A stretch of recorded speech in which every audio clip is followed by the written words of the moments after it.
Hello everyone, my name is Ivo. It's great to see you and welcome to today's episode of Cooking with the Koyas. Today, folks, we're going to make a bread with an ancient grain, Einkorn flour. Yes, you might have seen my recipe where I've made the ancient bread using sourdough. Well, many of you have asked for my recipe using regular yeast. So today's, folks, that's exactly what we're going to do.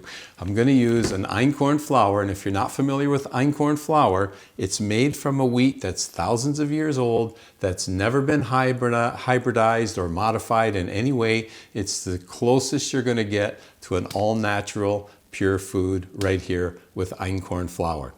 And it's low in gluten, so if you are slightly gluten intolerant, this might be more palatable for you. Perhaps, of course, if you're gluten intolerant, forget it, because there is gluten here, but less gluten than in normal white flour. This particular one is unbleached and unbromated, and it's an all-purpose white flour, and it's 100% organic as well. So this is the flour that we're going to use. It comes from Italy, but of course, any Einkorn flour will do.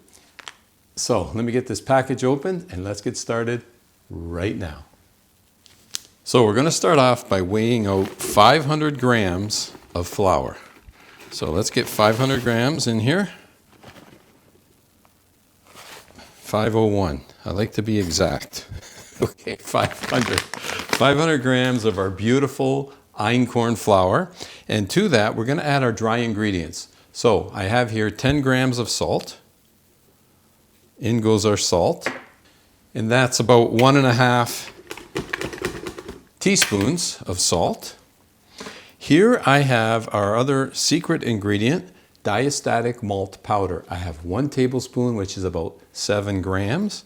And that, folks, is a superfood for our yeast. It's going to help with the rising and the coloring. It's a secret ingredient for sure. Okay, it is optional, mind you, but highly, highly recommended.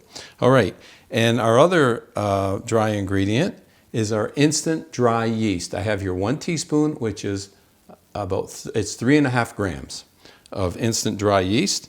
And if you haven't seen the episode where I use sourdough starter instead of yeast, I'll put a link in the description for you. Okay, so mix all our dry ingredients together. Part 1 is done. So I have here 300 grams of warm water around 80, 90 degrees Fahrenheit, just lukewarm water. And to that, another secret ingredient, folks, apple cider vinegar. 1 teaspoon of apple cider vinegar. In it goes. That is going to also help strengthen our gluten network because, again, Einkorn flour is low in gluten. Okay, and it's also going to add some nice flavor as well. So in it goes, and now, quite simply, we just need to mix everything together. And the thing with Einkorn, because it's low in gluten, you don't want to overmix. So we're going to mix it all and get it all to form a nice dough. And I will get my hands in there as well, and to make sure we get this all mixed together. So I'm going to get my hands in there right now. And I'm just going to kind of squeeze this all together, and I want to pick up all that flour and make sure everything is incorporated and I have a nice smooth dough. Okay, I now have it all the flour is picked up. Yes, it's sticky. And I'm just going to squeeze it together just a bit to make sure that all that flour is fully absorbed into our dough. And I'm not going to do this long, just a few more seconds here. So now that our flour has been all incorporated and our dough is now ready to rest for 30 minutes. So we're just going to let it sit nicely, cover it up, and let it rest for 30 minutes. It's been 30 minutes, so it's time to do a series of folds, 4 of them, that's it.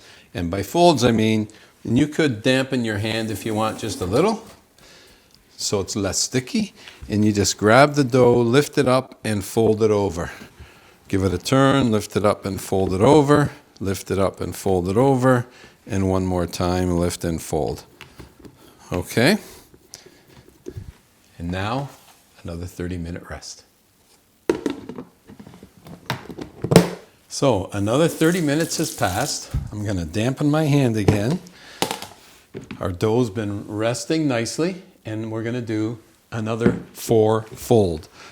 Lift and fold, lift and fold, lift and fold, lift and fold. And you'll notice when you do this, it doesn't handle like your typical dough. It's far more delicate.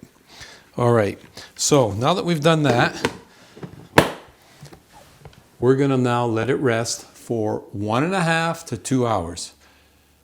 You do not want this particular dough to double like you normally do with your regular breads. In this case, you want it to grow about 50%, not 100%. So that's why it's got 1.5 to 2 hours. If it's warmer in your house, maybe 1.5 hours will do it. Otherwise, 2 hours is typical. So we're going to let this rest 1.5 to 2 hours. We're going to let it rise, but not double. And then we're going to shape it and get it ready for the next step. So it's been an hour and a half, and I'm going to say that has risen by at least 50%. So we are definitely good to go. You don't want it to double because of that weak gluten network. Your bread will be a little bit flatter. So hopefully I've caught it in time at an hour and a half. So we're going to gently remove the dough from this container. And these containers, by the way, are fantastic for making bread and pizza doughs, and I love them. Okay, so nice and gently, we just remove our beautiful dough. Einkorn flour, folks, Einkorn flour. As close to our ancestors as we can possibly get, right? Okay. Mm-hmm. And, oh, I got a little bit left in here. I'm going to scrape that out too. Get that all out, a little extra. There we go. Okay, so now that we got all our dough out, I have a bonneton here, a bread bonneton, and I have some whole wheat flour. I'm going to take this whole wheat flour and I'm going to line this bonneton with whole wheat flour. This will help prevent the dough from sticking. So don't be shy with the whole wheat flour. And go right around, fill in all those cracks and crevices. All right, and then of course on the bottom. Okay, so now that we have our bonneton ready, let's do a very gentle 4-fold. One more 4-fold. Very gently, 2, 3, 4. And now, let's shape this into a round. You can see it doesn't handle like your typical bread dough. So again, just very gently shape it into a round. That's it. We're not going to overhandle this. Into our bonneton it goes.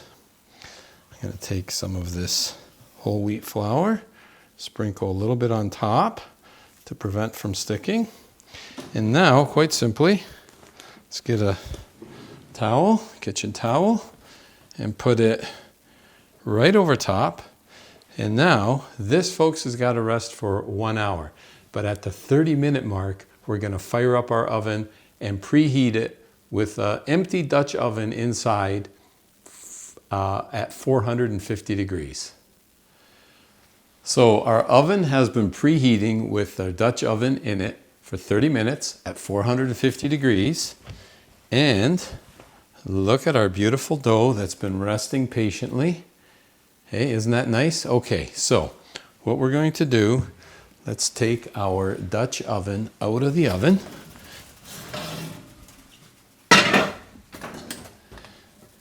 Okay, and let's put our bread right in there. So this is very hot. Off comes the lid. It's completely bone dry in there, of course. And now very, very carefully, we need to just put our bread dough, drop it in there very nicely. And then with a bread lame, I'm going to just score our beautiful dough. Looks like it's opening up a bit. I'm just going to make one score across the top. Oh, about a ½ inch, quarter-inch to ½ inch deep. Lid goes back on, and this now goes back into the oven at 450 degrees. There we go. With the lid on for 30 minutes. It's been 30 minutes. Time to take our lid off and check out our bread. Oh, yes, it's looking good. Wow. Okay. It's a masterpiece already, folks. All right.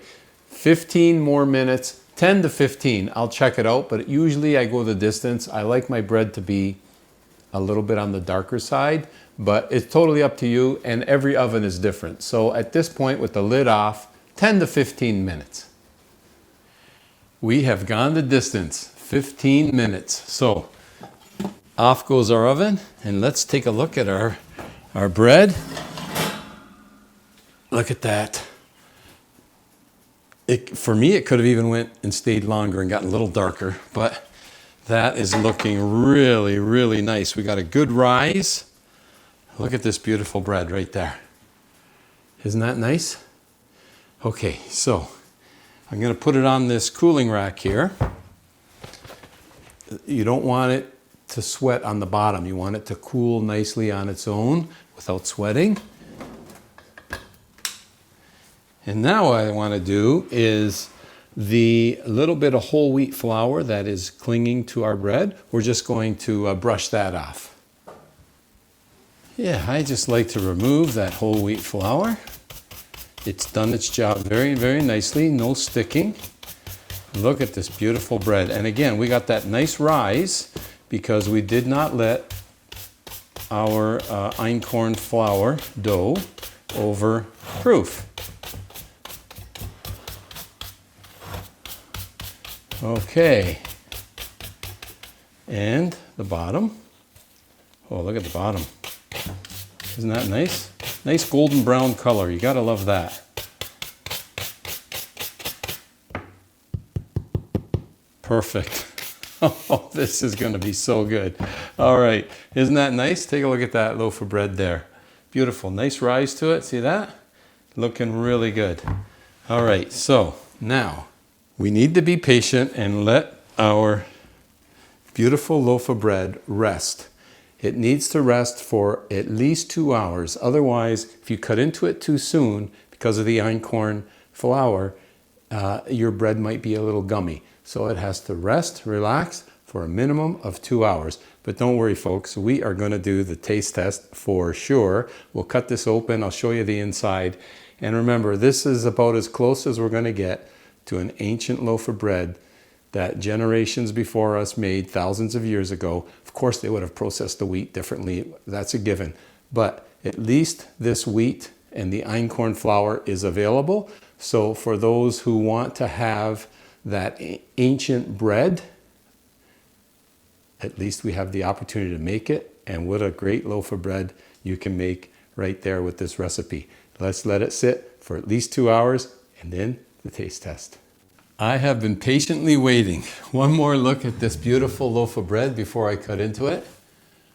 Absolutely beautiful. Okay, I'm excited to cut into this. Normally I just cut on an end, but I'm going to cut it right up the middle so you could take a look at this beautiful bread. We're going to take a look at the crumb and take a look at the crust. Oh, look at this. Look at this. Beautiful crumb, okay, and it's not gummy because we've waited the distance, and a nice crust, nice thick crust, absolutely beautiful. Okay, the taste test. I like the ends personally, but I'm going to make a nice cut.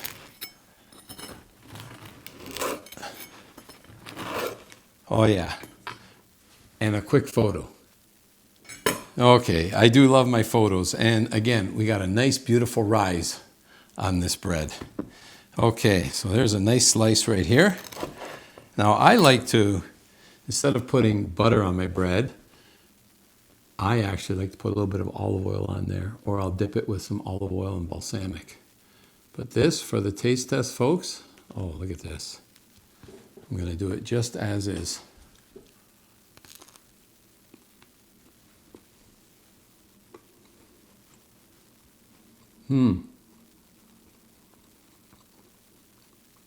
Very nice flavor.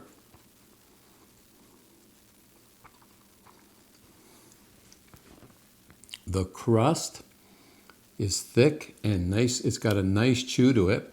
The crumb is very soft and a little on the chewy side, but not gummy. Again, the importance is the wait period. And the flavor, with this ancient flour, it's how nature intended bread to be, right here. A little bit of olive oil, or for those of you who like butter, nice and fresh.